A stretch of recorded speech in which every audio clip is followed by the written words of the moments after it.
Okay guys, we're here with one of the most respected wrestling for MMA and wrestling in general coaches in South Africa, Hayden Abrahams, if I'm not mistaken. We just call him Coach Hayden, so sometimes you forget the people's surnames also, man, but none other. Hayden, thank you so much for taking the time to speak to us, man. Just your thoughts on today, and I see your athletes obviously did very well trained, you put them through the ringer always, and always well respected. Just your thoughts on the event so far. Yo, I think it's good to see the grassroots level things going down. The sport is growing, as we can see, so it's important for us to support these local events, be it with our athletes or be it just being the fans in here. MMA is one of the fastest growing sports at the moment, so we need people to support these local events, and as you can see, the talent is phenomenal inside, from the ground game to the stand-up. There's a lot of potential, especially in the Cape Town area, so we need to push these guys to the next level. Just tell us your thoughts on for example, now there's so many guys came through your hands also, Terence, Faiz, Heinrich also. Just what is it that you instill in these athletes that set them apart from everybody else? Yo, I think to blow smoke up your ass, as they would say. Look, I think it comes more down to the fact of, like most know, wrestling is my base, and I think in the game of MMA, wrestling is a massive aspect. I tell my athletes always, wrestling, if you eat in a burger, wrestling is the patty. So we install that grind, we embrace the grind. When we're in training, we're a solid team, we work together. Guys is always input, you know. Everybody fights a different style, so it's not about pushing them to that style, it's more of getting them to be what they want to be, and just, you know, get the basics and the fundamentals of everything in, and then let that athlete express who they are in the cage. I think that's the best way to explain what we're doing at the moment. Just tell us, so many of your athletes have reached high levels, also recognition in the sport on the continent and abroad, but I mean, MMA is still not there on the level of the Springboks, rugby, cricket. What are the challenges that you face? Because people see athletes with belts, but it's not as glamorous as it is, as seen on social media and on TV, because a lot of these athletes, they struggle financially. So what are the challenges you face? I think, yeah, like you say, look, within the continent, I think the sport is more of a platform for the athletes to grow. I think Dricus has shown us from an EFC champ to where he is, but I think things are more difficult on the lower side, you know, coming from difficult backgrounds, you know, we're dealing with a lot of elements that these athletes have to deal with. It's paying of rent, it's transport to and from the gym, it's gym fees. So I think the costing, it lays a lot on the athlete.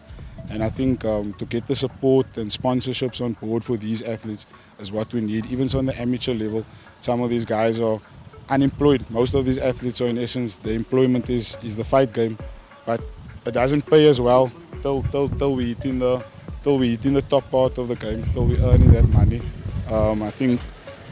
I think that's the most of the struggles. But look, we diverse and we work through that struggles. It doesn't hinder us in any way. Our hustle is strong. We know what we want. We know we're goal driven.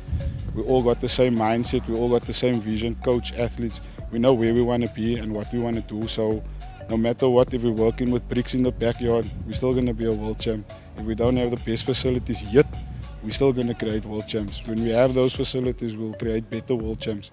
But even though we don't have it, it doesn't hinder us in any way. So yeah, it's nice to play on a green patch of grass, in essence, in soccer. So at the moment, we're training in the trenches, as they say. You'll hear a lot of fighters refer to the training in the trenches. I think that is where most of the grind is coming from. It's small venues, limited equipment, limited things, but we're making the best out of the situation that we got. Thank you for that. Any upcoming events for the wrestling? For I know your heart is very close to the wrestling also, and teaching kids from disadvantaged backgrounds. Anything on the national scale also, or just events happening locally on the wrestling front alone? Yeah, so on the wrestling side, we got some exciting news. One of my female athletes, Matilda Kokera, she's from Informal Settlement out in Lotus Riverside, Pumlani. She is going to leave now in March month for the Africa Oceania qualifier, Olympic qualifier. She's a 19-year-old girl. She's been training with me for the past 7 years. 4 years unbeaten in the country. She's traveled extensively overseas. And I think it's time when she qualifies for the Olympics, she'll become the first female athlete from South Africa to qualify. And a person of color also, you know, she's coming from a tough background. So, and the cost lays solely on the club and the athlete to get them over to that qualification. So fundraising has been going on with her. The club is open. We're competing in a few local tournaments through the year. There's one basically every month. And then we got athletes that's going to nationals and things like that. So it's exciting times. One of my athletes maybe later in the year will qualify for the under-23 world champs, which he stands a good chance. He's the current silver medalist on the African. So Abdul Chufan. So we in the wrestling side, we got athletes pushing it to the next level, and I mean, these athletes are just giving back to the community. They come from the communities. It's an outreach project that we do. We work with kids from disadvantaged areas, previously disadvantaged areas, and we're just trying to spread the sport of wrestling, trying to grow it on a scale where it is internationally, in the US, in Russia. As you can see, all your UFC champions, even Drikas, if it wasn't for that wrestling and the takedowns, I doubt he would have won that fight. It just shows how diverse you can be as an athlete if you add in that. And I think wrestling is also small within the province and in the country, but we're growing, so we're pushing to get the best out of them as athletes. But yeah, we've been doing it for years, so it's no more passion, it's obsession.